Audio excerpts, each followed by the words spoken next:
I will be reviewing Little Women Dallas Season 2 Reunion. By far, this was the craziest reunion I've seen this year. And that's all I do is review shows. Like, I reviews at least 10 shows a week. This has to be crazy. And I review the crazy shows, you know, like Love and Hip Hop. This is crazier than Love and Hip Hop. This was insanely crazy. Like, I don't know where to begin. I only have 15 minutes to do the review. And so I'm sure I'm going to leave some things out because it was just that action-packed. So much going on. It was crazy. I don't know where to begin. But I'm just going to start with things that really stood out in my mind the most. And that's that damn Chase. We have to start out with Chase. First of all, Chase showed up looking like Bob Marley. What the hell? He had dreads. He looked like a hippie. He didn't have any shoes because he said that shoes cause bacteria. So he didn't want any bacteria. Like, you know, we're the dumb ones for wearing shoes. I don't even know where to begin. So him and that damn Amanda, they're out in California living out of their van. You know, I really like Amanda. I really do. Don't get me wrong. But she's giving me things, you know, to kind of call her loopy. Like what? Now, remember last year, she did test positive for cannabis. I wonder if they're just living in that damn van, smoking all day long. You know, it's a culture out there. I'm telling you, on Venice Beach, it's a culture, like a homeless culture. And you know, you get used to not wearing shoes because you're on the beach. You know, are they just smoking their lives away? I mean, none of this makes sense. You moved to California to live in your van. Yeah. And, you know, but it's a conscious decision, whatever, you know, no matter how crazy I think it is. I mean, because, you know, she was saying some of the same things she's been saying all season. Like, she still had absolutely no remorse to lying to Kaylee about, you know, hooking up initially with Chase. And, you know, Tara did a really good job this season. I mean, moderating this. Tara tried to throw her a rope and was like, shouldn't you want to apologize? And she said, what?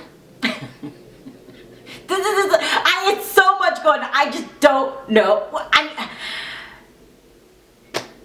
don't even know why Kaylee's upset about this whole Chase thing. Because first of all, you have Daquan, okay? That's a whole nother topic. I'm going to get to Daquan in a minute. You have Daquan now. You're moving forward. You're engaged.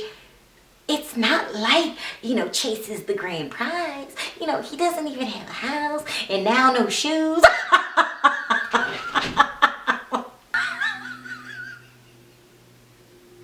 I mean, the boy doesn't even have shoes. I don't get it. I really don't get it.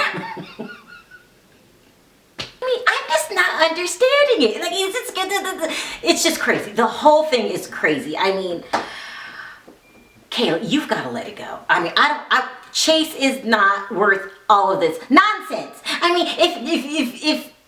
if this same situation happened and then, you know, Chase turned out to be, you know, an investment banker, it might be worth the argument. But as of this point, I'm just tired of arguing over it. It does not matter. And he is not the grand prize. You know, that boy is just a mess. You know, but, you know, I'm more worried about Amanda than anything. Like, this is what you want for yourself, Amanda? Okay, you know, fine. I hope you guys aren't, you know, I'm not saying you're a cannabis smoker. I'm not. But I'm saying that, you know, you have the cannabis smoker lifestyle, you know, and you know, just the ways, you know, you just act like you smoke cannabis. And if this is true, do you just want to live on a beach in a van smoking your life away? I mean, okay, it's not my life. And plus, there's just too much going on. I have to move on. So I have to talk about Asta, who has done a complete 180. You know, she really didn't want Amanda to be with, Chase, you know, because Chase, you know, he's a unique individual, you know. Yeah, I'm not going to say bad things about Chase because I don't do that. So, you know, I love the new dreads, the whole Bob Marley look. But anyway, Asta didn't want these two together, but she has just totally given up. Just totally given up. She said that that's her best friend and she sees that they're happy together. then she's happy. I mean, that's the only choice you have. I mean, you can't talk any sense into Amanda. You know, I'm not saying you don't have any sense. You know, I'm just saying that, you know, you're gonna do what you want to do. So I'm like Asta at this point. You know, congratulations, you two. You know, maybe, you know. Yeah, so that's what happened with Asta. Next, we have the twerkers. I mean, the cheeks, the left cheek and right cheek. Okay, so I hate to be mean, and I am not a mean person. I'm a truth teller. There's a difference. Like, when you're a truth teller, you have to make sure the truth gets out at all costs. And then some people might not like it. You know, so that's what I'm doing. So now, I officially have to pull Emily's mourning card. So I've been giving her excuses all season long. You know, she's in mourning, she's in deep mourning, you know. But, you know, that's been like a little bit allowing her to be like, you know, be a little bit of an a-hole. And so I'm tired of it. I'm just tired of it. Like, I'm in Brie mode right now. Like, I'm done with Emily. Emily is a mean person. She really is. She's really mean, and she's a tad bit selfish. Now, this is a bad combination. If you were just one, you have to pick a side, then I would be okay with it. But two of them is too much. Mean and selfish, you have to pick a side. If you just be selfish, I'll be okay with it. Or just mean, I'm okay, but you're both. And so it makes you really hard to be around. So you and Brie, who's like a co-conspirator at this point. I still like Brie. She's my second most favorite person on the show. But she's an enabler for Emily. Is that mean? No, it's not mean. I mean, you're going to learn about it in nursing school, Brie. Like, you cannot enable people. And you are enabling her. You're helping her be as mean as she can be and filling her head with these crazy videos. So, you know, they do music videos now. In one of the music videos, she says the word midget, which they compare to using the N-word. She has baby cars that they're riding in. It's like a play off of them being an LP. Now, people are finding this horribly offensive. Rochelle called her out on it. Now, I forgot. You know, I had to resign my title of the truth teller. I forgot Rochelle's in town. Rochelle's the truth teller. Rochelle is the new truth teller. And she had to say, it was offensive. Your videos were offensive. Did Emily apologize and say, yeah, I got caught, you know, being a hypocrite, because you remember they were all in Austin last year for using the word midget. Did she apologize and cop to it? No. She just like, so what? That's what everybody does. You know, a lot of rappers use the N-word. You know, okay, I got caught. You see, that's the selfishness. Like, okay, fine, you got caught, but you represent a whole community, okay? That you were representing last season, but this season it's okay. See why I had to revoke her card, her mourning card? Like, no, like, these are not actions that you're doing now because you're in mourning. These are actions that you're doing because you're a little bit of an a-hole. Is that mean? I don't want to be mean. I don't want to be mean. But I'm just telling the truth. That's my job. I'm here to tell the truth. No, Emily, you don't get a pass anymore. You know, they talked about Emily in this whole fertility thing. Okay, so I guess she had a first batch of eggs that didn't take. Now she's going to do it again. But she clearly knows that Lontel does not want children. She clearly knows it. He just wants to be the sperm donor. Yeah, so she says she's going to try again.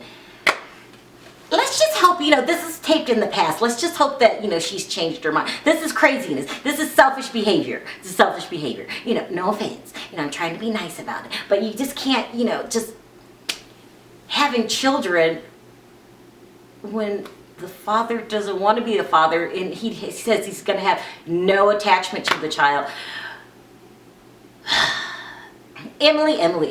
Listen, this was taped a couple months ago, so let's just hope, you know, everything has settled down. She's got the music bug out of her system. We're at least using the word midget in there, you know, out of her system, and that, you know, maybe she can just, like, you know, go back to being nice Emily as she was the first season when she was on, you know, Atlanta. I mean, she's been going through some struggles since she's been in Dallas. Okay, but that's not the least of her problems. Then, as if running around making videos using the M-word wasn't bad enough, she still has this thing with Tiffany. She's still upset with Tiffany because Tiffany showed Lontel's picture to the group. His mugshot to the group. And she's just spitfiring mad. Emily is just really driving me crazy. Like, I like the old Emily, not this new hothead. So what does she do about it? She's upset. They start arguing, her and Tiffany, because Tiffany's saying, I was showing the picture out of concern and that it's all over the internet. And Tiffany has a point. Like, okay, Tiffany's like two-faced. Very, very two-faced. But two-faced people have points too. She has a point. It's all over the internet. But when in the argument she said, you're just mad because Lontel doesn't want to have a baby with you. Now, and so Emily got so mad, she punched her. She hit her, putting herself in danger of getting another mugshot. You know, because Lontel's not the only one with the mugshot. She has one already. She's putting herself in danger. This is unclassy, ridiculous. And most of all, her statement was true. He did say he didn't want a baby with you. I mean, oh my God, Emily needs some kind of counseling. It was so ridiculous. And let's talk about Bree. Bree was sitting next to her, but Bree is just like drawn to like people with bad behavior. That's it. She's attracted to people with bad behavior. Emily has bad behavior, but Bree will be her ride or die. No, sometimes over her own feelings and over her own self. It's really crazy. And I was really feeling proud of Bree this season because, you know, she got rid of that damn Wuda.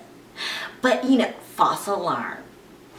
So not only is she attracted to that damn Emily's bad behavior, she's also attracted to the even worse than Emily, Wuda. Like, has horrible behavior, and he treats her like dirt. But so that's why I was so proud this season when she got a new man. But come to find out, he was up to his old tricks. He was creeping back over there, making sure his room was still there for him. You know, just in case the music career doesn't pop off. Is that mean? That's not me. It's true. So he went over there and she said he was saying he apologized and telling her what she wanted to hear. They hooked up and now she's pregnant with his baby. You were this close, Bree, to a successful life. But, you know, some people are just gravitated to, you know, some people are just attracted to mean people. Some people just like being, you know, stomped all over. And now I like you, Bree, a lot. You're my second favorite person on the show. But, you know, there's no excuse for, you know, letting these people run all over you. And now you have a bigger problem on your hands. Now you have a baby. And then 2 bloodsuckers for friends, you know, Wuda and Emily. This is a lot. Yeah, I still stand by your side, but, you know, I can't feel sorry for you. I just can't. But I still like you, though, and you looked really pretty during the reunion. Very, very pretty. Now let's move on to bigger problems. What could be a bigger problem than being pregnant by Wuda? Well, let's talk about it. Let's get to Kaylee, my favorite person on the show. Love Kaylee. What do I love about her? She's got a fun personality. Fun. I didn't say she was the smartest person on the show. I said she had the best personality. Okay, so she's engaged to Daquan, who I like. Now, I have to admit some things. You know, I'm not perfect either, people. I'm not. I know you think I'm perfect, but I'm not. And I got caught slipping. Now, I really, the whole season, really liked Daquan. Thought he was a great guy and, you know, really good for Kaylee. It took the truth teller herself, Rochelle. You know, I had to take a demotion. I'm not the queen truth teller, Rochelle is. So they're talking about her relationship with Daquan, and Rochelle brings it to everyone's attention that she thinks Daquan and his mother are using Kaylee. I was devastated because, you know, I had been drinking the Kool-Aid. And so I just like, why is Rochelle saying that? Well, she listed her reasons, you know, that Daquan's in the entertainment business. His mom's in the entertainment business. I said, what? She is? She's in the entertainment business? You know, I was already a little suspicious with Rollo. You know, I didn't trust Rollo for some reason. You know, no offense, you know, and I don't know from Adam, but something about Rollo just rubbed me the wrong way. So, you know, at least I can take credit for that. But as far as Daquan and his mama, I was slipping. I was totally slipping. So then,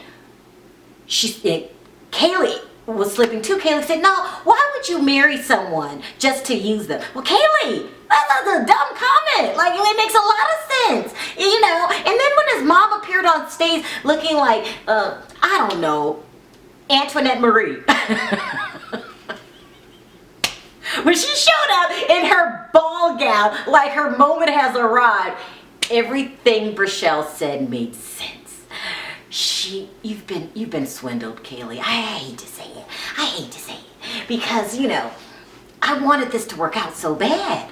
So they bring Daquan and, you know, in Marie Antoinette on stage in her gold ball gown.